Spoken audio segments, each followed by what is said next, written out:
ઓમ ગણેશ હર હર મહાદેવ જય સિયારામ।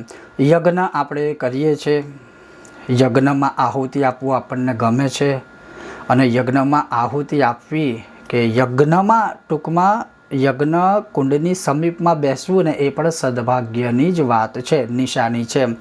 પણ મોટો પ્રશ્ન એ છે કે જે અમે ઓબ્ઝર્વ કરીએ છીએ, અમે નોટિસ કરીએ છીએ, જોઈએ પણ છે, બધાને સમજાવીએ પણ છે અને સમજે પણ છે બધા, કે જ્યારે તમે યજ્ઞકુંડ આગળ બેઠા છો, જ્યારે તમે આહુતિ આપો છો તો તમે બેઠા છો તો યજ્ઞકુંડમાં આહુતિ આપવા માટે, પણ જ્યારે તમારા ઘરમાં પ્રસંગ છે તો તમે યજ્ઞકુંડ ઉપર બેસો છો પણ તમારું ધ્યાન યજ્ઞકુંડ કે આહુતિ આપવામાં નથી, તમારું ધ્યાન છે કિચનમાં કંઈક કેટરિંગવાળાનું ખાવાનું આવશે, તમે જોઈ લેજો, આ મારો ફોન છે, કોઈનો ફોન આવે તો ઉપાડી લેજો, અથવા ચાલુ હવનકુંડમાં પોતે ફોન ઉપાડીને વાત કરવાની।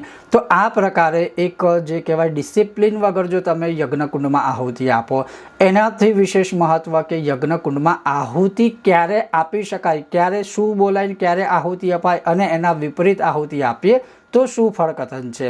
એટલે કહેવાનો અર્થ છે કે યજ્ઞકુંડમાં જ્યારે આપણે આહુતિ આપીએ ત્યારે શું બોલવામાં આવે ત્યારે આહુતિ આપવી જોઈએ, એ હું તમને આજે સત્સંગ કરાવીશ શાસ્ત્રના પ્રમાણ સાથે।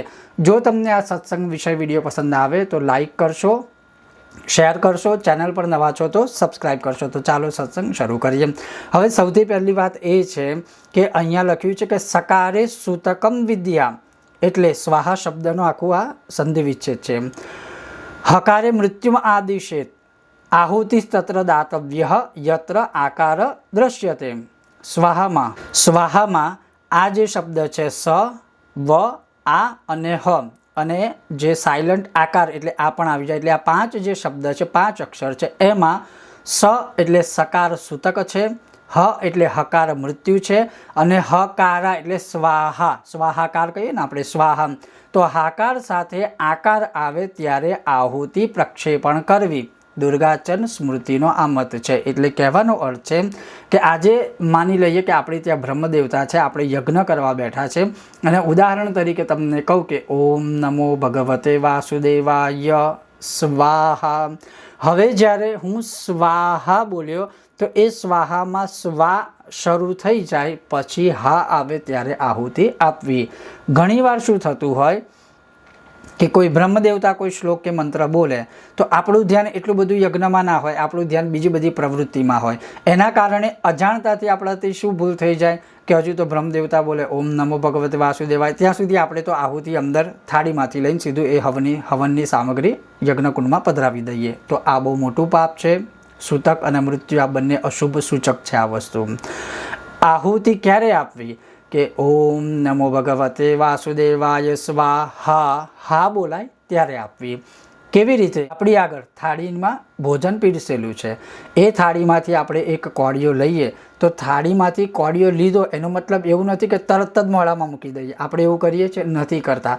થાળીમાંથી કોળિયો લઈએ છીએ, મુખ સુધી લાવીએ ને પછી આપણે આપણું મુખ ખોલીએ, એટલે જ્યારે હા સ્વાહા હાકાર જ્યારે આપણે બોલીએ, આહુતિ યજ્ઞમાં મૂકીએ ત્યારે અગ્નિનારાયણ ભગવાન પોતાના મુખમાં એ આહુતિ ગ્રહણ કરે છે।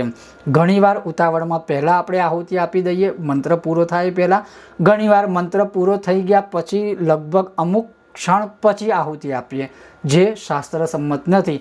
એટલે કહેવાનું ખાલી તાત્પર્ય એટલું છે કે યજ્ઞનારાયણ સાક્ષાત જે છે એ આપણી આહુતિને જમી ભોજનનો સ્વીકાર ગ્રહણ કરે, એટલે એ સમય જ્યારે યજ્ઞનારાયણ આહુતિ સ્વરૂપે એ જમણ કરતા હોય ત્યારે આપણે બહુ ડિસિપ્લિન રાખવું, આહુતિ બહુ પ્રોપર રીતે આપવી અને આહુતિ કે યજ્ઞના કોઈ નિયમોનું ઉલ્લંઘન ન થાય એનું પણ બહુ ધ્યાન રાખવું।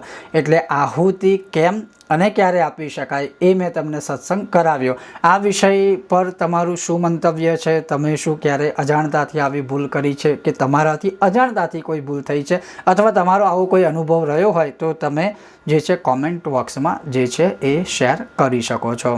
ઓમ ગણેશ હર હર મહાદેવ જય સિયારામ।